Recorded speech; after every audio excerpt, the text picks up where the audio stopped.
Yeah, Roflo, watching the game last night, there were so many teaching moments and so much strategy involved in stealing a 3-2 game, and that's what I love. Especially, I have a 13-year-old son who's in that travel ball circuit just nonstop, and I feel like they get their information differently than we used to get it. We used to sit down and watch every game with my dad and my grandfather. These kids are on their phones so much they're getting it in blasts, TikTok. They know that Rhys Hoskins slammed the bat, but do you know the fundamentals, the inside strategy of the game? And that's the biggest thing, I think, sometimes trying to teach the kids at home, like, can you beat me differently than just throw your talent out there and roll it out and maybe we run into a 3-run bomb? So let's get into it. There's about 4 or 5 moments in this game.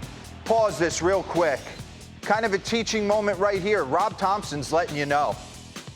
I'm going infield in, top 1 against Jeremy Pena with Yordan Alvarez on the mound. I would have to assume that you got it pretty much the minute he's on third with nobody out. Syndergaard on the mound on a short leash. I would have to think this run's already scored, no? So I thought this was an interesting decision right here to bring Infield in because you're going to leave him in with 1 out and Yordan up, kind of almost asking for a big inning. So run this real quick.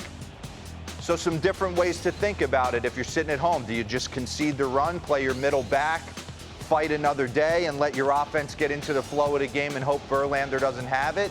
Or do you create panic right out of the chute and bring the infield in, and now it's 1-0? Potential for a big inning right here.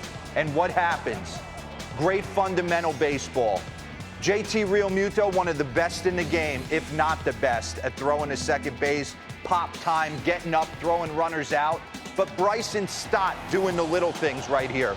Straddling the bag, almost not allowing Pena to get his hand in there. The ability to keep the head still. Perfect pick. Down on the baseball. Straddling the bag. Boom. Ball's quicker than your hand. There's no reach for it. I'm going to let the ball get there and just drop it on.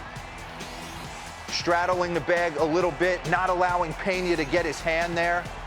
And getting the crowd energized. This inning could have got away real quick. Another situation. Teaching moment for the kids. Bottom 6. Pop fly priorities, Robert. Pause this. Chas McCormick's ball all day long, okay? The minute he calls it, Kyle Tucker's got to relinquish. Center fielder's got autonomy and authority over right field and left field. And it's almost like Chas was like, Tucker's such a good player. I know he could be camped. Should I, shouldn't I? Just call it. You know you're the best center fielder out there. Call it right here. I got it, I got it, I got it. Don't even look at him. He's waiting for you to call it. And I thought it was funny. They've been out there a lot during the year, and then Chas will go out and make the play of the ages. Another situation right here, top 7. Chas McCormick at the plate. Run down, great play by Alec Bohm. JT gets him back. Pause it. Run that back right here. Pause it. I mean, this is fundamentals 101. This is why this guy's one of the best players in the game, right?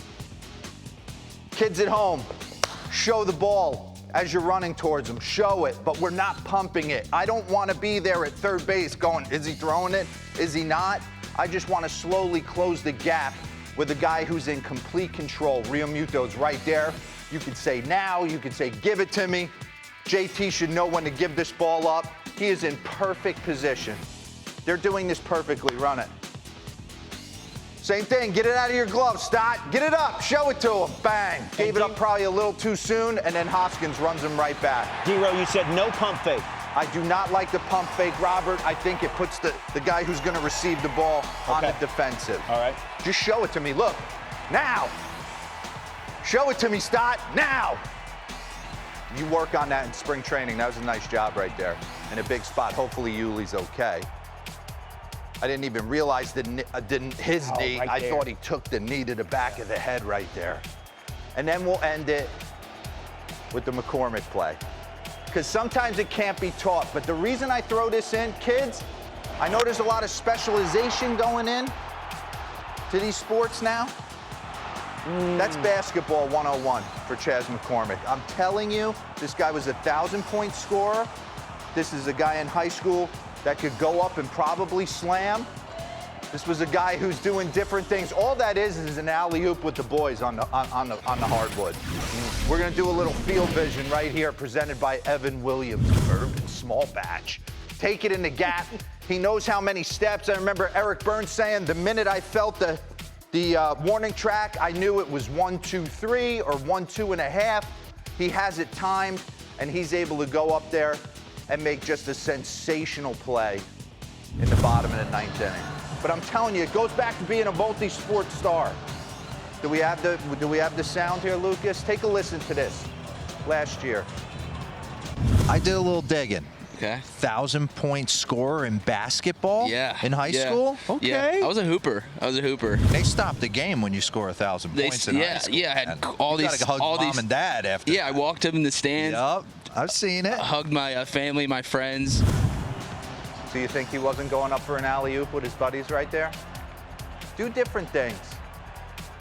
I honestly think the multi-sport guy ends up, when he commits himself to one thing, ends up moving quicker than a guy who just browbeats himself in a game of mental anguish for 12 months out of the year. Yeah.